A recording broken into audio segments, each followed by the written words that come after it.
January 31st, 1961, a capsule or a couch with the astronaut Ham was launched into space.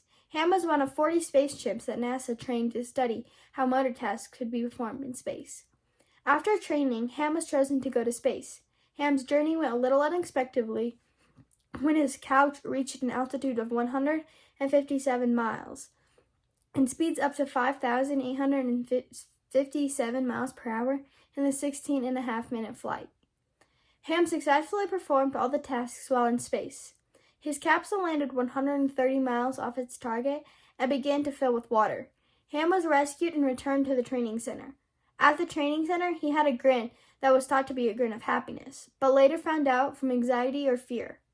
Ham showed fear when he was requested to take more pictures by the capsule. Ham refused to go back to the capsule for pictures, and it took 3 men to calm him down. Many people thought that Ham's journey was successful because it showed that astronauts could perform motor tasks in space, and it led to the first American in space. But the trip may have been harmful to Ham. This and many other scientific tests on animals could be dangerous and lead to the question of what is the right of the animal, and what is the responsibility of the scientists and other people who interact with animals.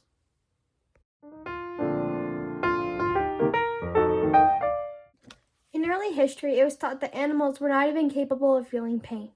Some of the things that they did during this time would be called abusive nowadays. Galen, a Greek physician, is known for dissecting live pigs and goats in a process called vivisection. People would also perform trephination. Trephination is a process in which doctors would drill a hole into the skull to treat health issues. This process was first done on animals. In this time, animals were ranked low on the Judeo-Christian hierarchy that ranked all living and non-living things. According to this hierarchy, humans were more powerful than animals and didn't have any responsibilities to animals, and animals did not have any rights. Thoughts started to change during the Enlightenment era, a time period when people started to think more about social ideas and scientific knowledge, and there was less of focus on religion. The Enlightenment era helped people to think more about animals' rights and humans' responsibilities. Hogarth's The 4 Stages of Cruelty were 4 engravings that showed how being cruel to animals would make you a cruel person. The idea that animal cruelty was connected to human cruelty continued. In 1852, the book Uncle Tom's Cabin noted that people with slaves were more abusive to animals, while people without slaves were less abusive to animals. In this time, animal activists wanted animals to be protected in the same way that kids were protected from abuse, because both of these groups could suffer. However, scientists still worked and operated on animals and justified it by saying it was for the sake of humankind.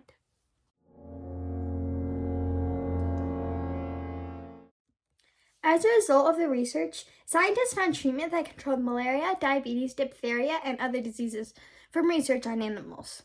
The research on diabetes treatment was first conducted on dogs. Then, in 1922, a researcher, Frederick Banting, found the treatment by extracting insulin from a beef pancreas and put it into a 14-year-old boy, and he survived. At this time, this research was considered the greatest achievements in modern history. Later, scientists figured out that animals like apes had similar bodies to humans. Animal testing increased. During the 1930s, there was no law or punishment for animal testing research. In 1960, a new drug called thalidomide came out to help nausea for pregnant women. The new drug was tested on animals, but not pregnant animals. The drug did have defects and caused over 10,000 babies to be born without limbs. Events like this show how important animal testing is for humans. Between the 1930s and the 1970s, pets became more popular and starred in shows and movies including Lassie. Since people had pets, they wanted protection for their animals. A story in Sports Illustrated about Pepper, a Dalmatian that was stolen from a family and sold to a research institution, made Congressman Joseph Resnick bring forth a laboratory animal welfare bill. Then, in 1965, the first law related to animal testing was passed. The Animal Welfare Act was a law that helped animals be protected. Ham was just 4 years late. The Animal Welfare Act also protected homeowners from thieves taking their pets and using them for animal research.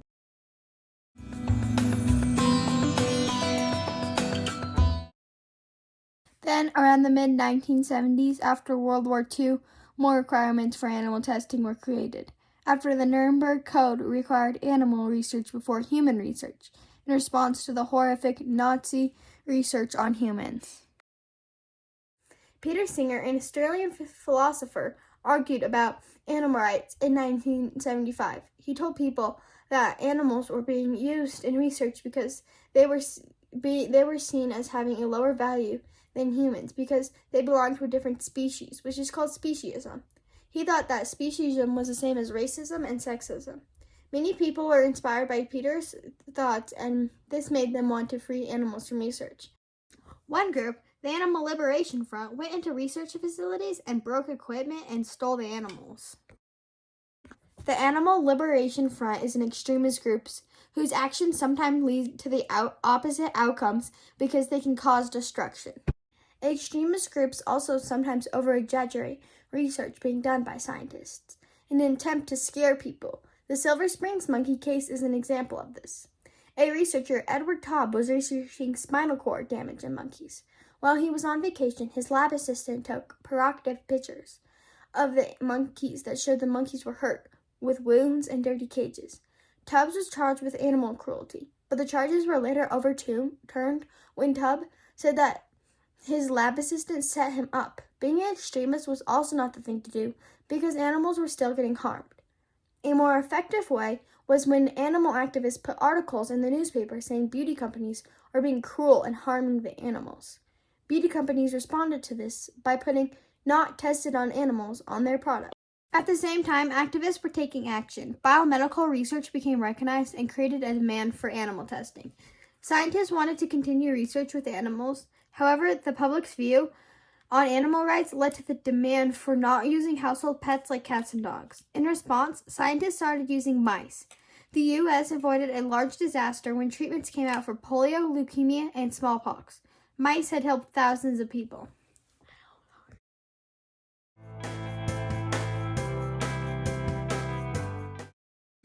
In the late 1970s, animal testing became increasingly organized. The 3 R's, replacement, reduction, and refinement, which were first introduced in 1959, became more important, and the laws and regulations started to make scientists use other means.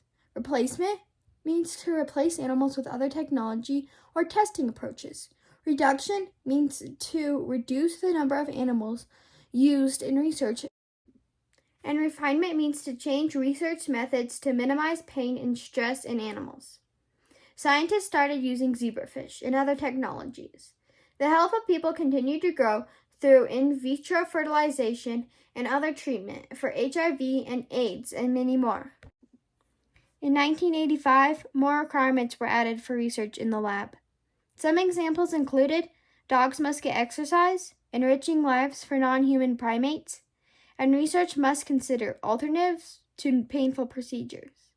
In 1990, a law was passed that all dogs and cats must be held at a shelter for at least 5 days before being sold to a research facility. In 2002, breeding for all mice, rats, and birds was limited for research.